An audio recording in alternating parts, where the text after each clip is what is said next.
I've got to share this one with you because I've been traveling for 25 years, so I'm a pretty experienced traveler.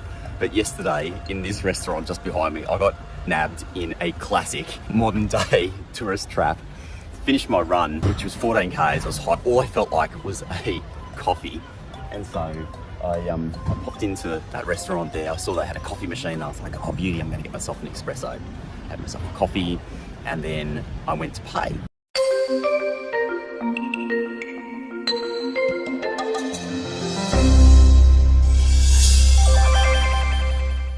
G'day and welcome to Cassis, otherwise known as Cassis if you anglicise it. We're here in the south of France on the beautiful Mediterranean. And on the drive down here to our fourth stop on our trip around Europe, I had an experience which left me feeling like I could never have been so wrong. Firstly, driving down from Paris, the roads are crazy. The French drivers like driving right up onto the back of your car, doing 150 kilometres an hour. And it's quite stressful if you're not used to driving on the right-hand side, even if you've had lots of experience with it in the past.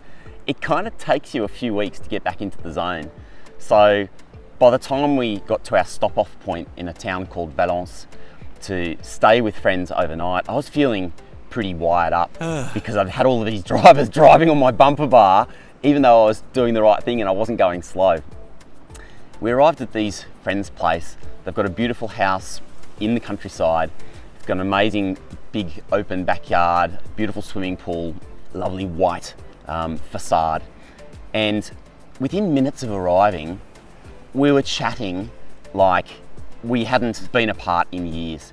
So straight on to important topics like our health and politics and the state of the world and all the sorts of things that you get with people with whom you have a real affinity. And we haven't seen those friends in 10 years, maybe longer.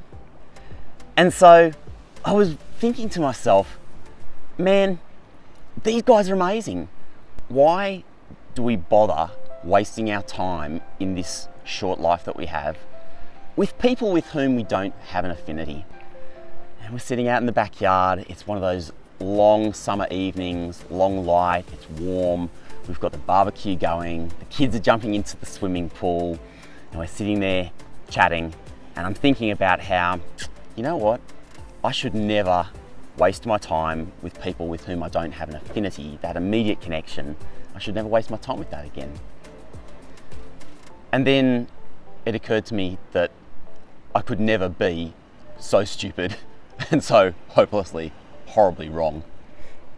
You know, we've got this friend back in Sydney, and it's someone who, to begin with, I'll be honest, I didn't like them at all. I mean, at all. And they were part of a group of friends that were quite close, and we would see this person quite regularly. And I just thought, you know what?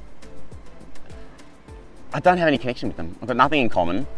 I'm not interested in having any sort of relationship. I'm just going to leave it be. Except that over the course of the years, I've had more and more in common with that person.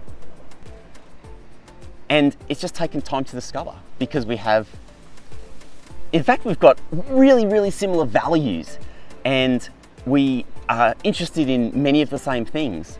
It's just that the way that we communicate is quite different. And now, quite honestly, this friend back in Sydney is one of the people that I really appreciate most deeply and so much. And it's somebody that I really trust. And so sitting at that table in Valence under the long French summer sun, I realised that many of us miss these opportunities in life.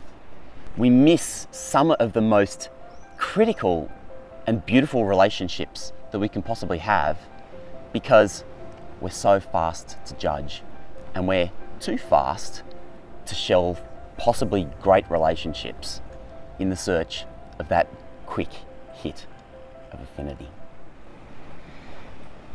It's important to have both, and it's important to seek out both.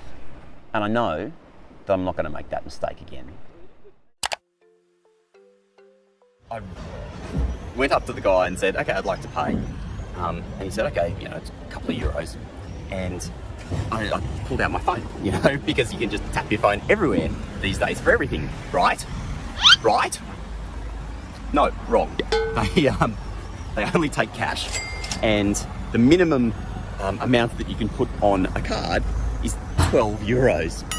And I was like, oh, come on guys. Like, they said, oh, go withdraw money. Oh, I don't have a card. All I've got is my phone, so I have to tap to pay. And they said, well, basically too bad. You need to buy something else. So I ended up having to buy like another coffee. Okay, that's no bad thing. And a very expensive bottle of water. And so essentially my little €1.50 coffee ended up costing me 12 euros. When you go to pay, they say, I know, but there are signs up all over the terrace. I said, well, what signs? I didn't see any signs when I walked in.